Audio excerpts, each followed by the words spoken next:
केंद्रीय ऊर्जा मंत्री मनोहर लाल ने कहा कि प्रधानमंत्री नरेंद्र मोदी के विजन विकसित भारत 2047 को देखते हुए विद्युत मंत्रालय ने पावर फॉर ऑल टाइम के लक्ष्य को पूरा करने की दिशा में तेजी से कदम बढ़ा दिए हैं, जिसके तहत अगस्त 2025 तक सरकारी भवन, कार्यालय और आवासीय कॉलोनियों में प्रीपेड मीटर लगाने का लक्ष्य रखा गया है।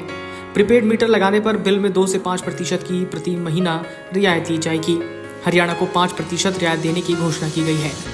सुनिए मनोहर लाल ने प्रीपेड मीटर को लेकर के क्या कुछ कहा। आंध्र प्रदेश, कश्मीर, लद्दाख, इन सब प्रदेशों के प्रतिनिधि प्रदेशों के अधिकारी आए थे। प्रदेशों के हमारे भी थे, जैसे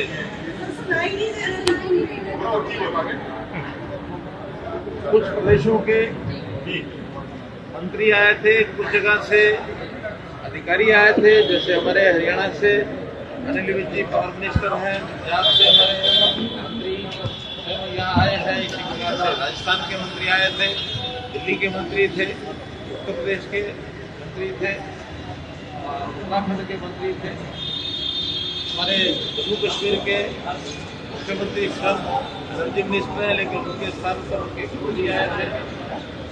इसी प्रकार से कुछ प्रदेशों के अधिकारी भी आए थे।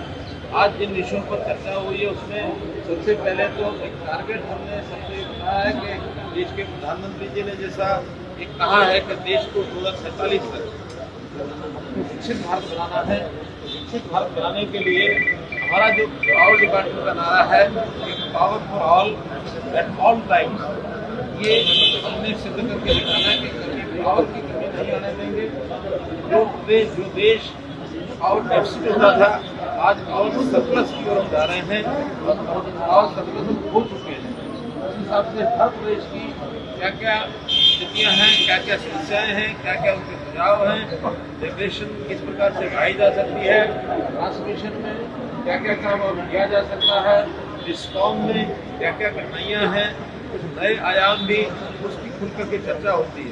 लगभग 6 घंटे की मीटिंग में हर विषय की बारीकी से चर्चा हुई और मुख्य रूप से जिसके अंदर ये तय किया गया कि हम आने वाले 2025 अगस्त तक पहला विषय तय किया है कि जो प्रीपेड स्मार्ट मीटर सभी government offices, government employees, government colonies, इन सब में 31 अगस्त तक प्रीपेड मीटर लगा दिए जाएंगे, ताकि पहले पेमेंट करो जैसा आप टेलीफोन के विषय में करते थे, बाद में आपको सेवा मिलेगी।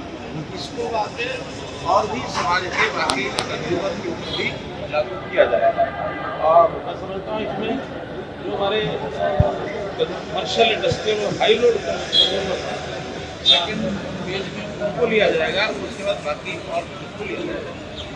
इसी प्रकार पीक डिमांड एक ऐसा विषय होता है जिसके हिसाब से उनको पावर की सप्लाई उसको ध्यान करना होता है। पीक डिमांड सामान्यतः गर्मी के दिनों में आता है। पिछले वर्ष 2024 में पीक डिमांड जो थी 250 गीगावाट की ये आई थी। इस बार ऐसा अनुमान लगाया जा रहा है कि अभी भी 269 गीगावाट तक भी हमारी डिमांड हो सकती है, जिसके लिए हमारी तैयारी है कि जनरेशन उस समय तक रहेगी, कोई कमी नहीं आएगी। ऐसा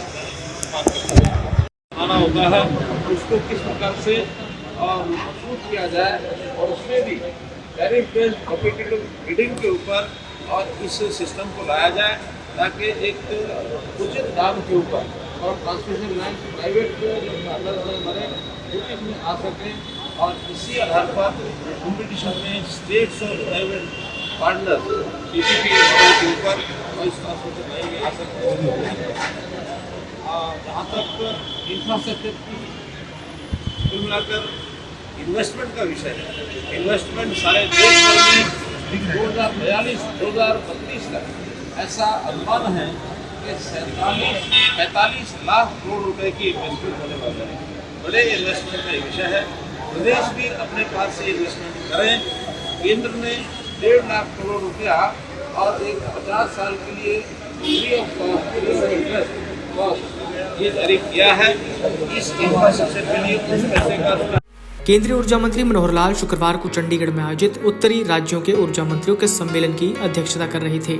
पत्रकारों से बातचीत करते हुए केंद्रीय मंत्री ने कहा कि प्रधानमंत्री नरेंद्र मोदी के विकसित भारत विजन को साकार करने में ऊर्जा का सबसे बड़ा योगदान है। अब रीन्यूएबल एनर्जी की ओर कदम बढ़ाया जा रहा है। जिन प्रदेशों में बिजली की कमी होती थी वो आज सरप्लस प्रदेश बन चुके हैं।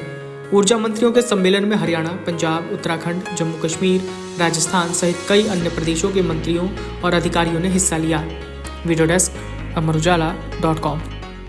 अगर आप ये वीडियो YouTube पर देख रहे हैं तो हमारे चैनल को सब्सक्राइब करें और बेल आइकन को दबाना ना भूलें। अगर आप Facebook पर ये वीडियो देख रहे हैं तो हमारे पेज को लाइक करें।